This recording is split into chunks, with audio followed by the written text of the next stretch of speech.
Welcome to Blizzard Fire. We hope this video helps fire up your solution. You start now by prepping and verifying the hinge basics. First, support the door with a jack or block so the weight is off the hinges. This prevents binding and frame damage. Then apply penetrating oil to pins if they are stiff, and mark hinge locations with a pencil so you can restore alignment.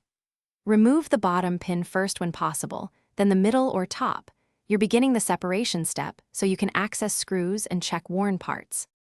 Once done removing the pins and screws, inspect every component: hinge knuckles, pins, the mortise recess, and the door frame for wear, bent metal, or wood rot.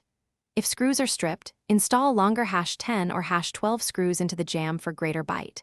When alignment is off, plane the door edge slightly or add thin shims, 1/16 to 1/8 inch, behind the hinge leaf until the door swings true. Make iterative small changes. Test swing after each adjustment to avoid overcorrecting.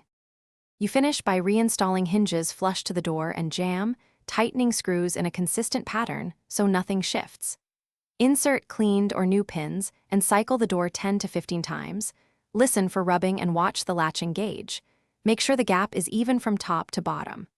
If the door binds, loosen the top screws slightly and add a thin shim behind the problematic hinge, or replace a bent hinge pin. A final tip: warped frames may need a carpenter's repair rather than repeated hinge fixes. Thanks for watching. If you found this helpful, don't forget to like and subscribe.